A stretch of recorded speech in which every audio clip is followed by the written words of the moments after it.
ये देखो हजारों जहाज अभी भारत के इंडिया के नीचे से जा रहे हैं। अपने फ्लाइट ट्रैक करने वाला ये मैप तो हजारों बार देखा होगा, जिसमें आपको 20,000 एरोप्लेन्स आसमान में कीड़ों की तरह उड़ते हुए दिख जाएंगे। पर पानी जहाज यानी शिप्स भी कुछ कम नहीं है भाई। ये जो रूट है ना इंडिया के नीचे वाला इंडियन ओशन का रूट, ये पूरे विश्व का ट्रेड का बैकबोन है, क्योंकि पूरे विश्व का 40% ट्रेड यही से होता है। यानी इंडियन ओशन इज पावरफुल, ठीक है। पर यहाँ शॉकिंग बात यह है कि पूरे धरती पे इंडिया एक लौता ऐसा देश है जिसके नाम पे एक समुद्र है पूरा, दी इंडियन ओशन। इस समुद्र के सामने इंडोनेशिया भी है, अफ्रीका भी है, एंटार्क्टिका भी है, ऑस्ट्रेलिया भी है। पर आपने ऑस्ट्रेलियन ओशन, इंडोनेशियन ओशन तो नहीं सुना होगा, या अमेरिकन ओशन, रशियन ओशन तो नहीं सुना होगा। और जहाँ तक समुद्र में लीगल हक की बात है तो वो तो ज्यादा नहीं होता है ना। देश का जमीन, इंडिया का जो ऐसे नीचे का पार्ट है, ये जहाँ खत्म होता है वहाँ से बस 22 किलोमीटर दूर तक लीगल हक होता है किसी देश का। पर इस पूरे रीजन नीचे एंटार्क्टिका तक पूरा का इंडियन ओशन नाम इसलिए पड़ा क्योंकि पहले के समय से अभी के समय तक भारत का जो भौकाल रहा है, इन्फ्लुएंस रहा है, वो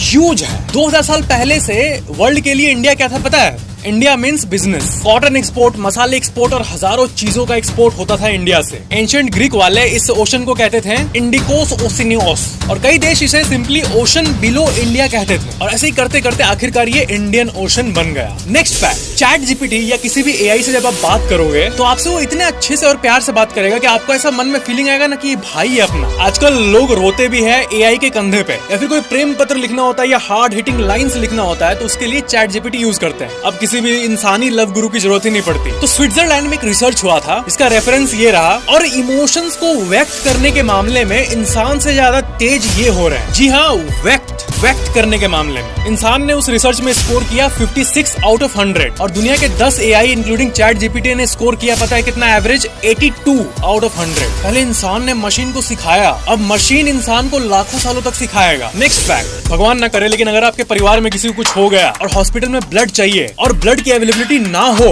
उसी समय, तो ये जीवन की सबसे बुरी फीलिंग्स में से एक होती है, और इसी के चलते हजारों लोगों की जान जाती है। और किसी का रेयर ब्लड ग्रुप हो जैसे कि ओ नेगेटिव या ऐसा, तो सिचुएशन बहुत क्रेजी हो जाता है। जापान ने इसी मामले में कमाल किया है, एक यूनिवर्सल आर्टिफिशियल ब्लड बनाया है। यूनिवर्सल वर्ड पे ध्यान देना, चाहे आपका रेयर ब्लड ओ नेगेटिव हो या विश्व का सबसे रेयर ब्लड हो गोल्डन ब्लड, वो जो क्रेजी ब्लड है, ये आर्टिफिशियल ब्लड सबके साथ कंपैटिबल है। अब आप पूछोगे कि टेस्ट किया गया है कि नहीं भाई? हाँ, 12 असली लोगों के अंदर इस ब्लड को घुसेड़ा गया है और बूम, टेस्ट सक्सेसफुल रहा। और इसीलिए विश्व के सारी साइंटिफिक इंस्टीट्यूशंस पगला गई है ये देख के। जापान कहती है कि 2-3 सालों में ये टेक्नोलॉजी विश्व के हर हॉस्पिटल में ये पहुंचाने की कोशिश करेगी। कहा जा रहा है कि ये सेंचुरी के, सदी के सबसे बड़े इन्वेंशंस में से एक है। लाइक और सब्सक्राइब जरूर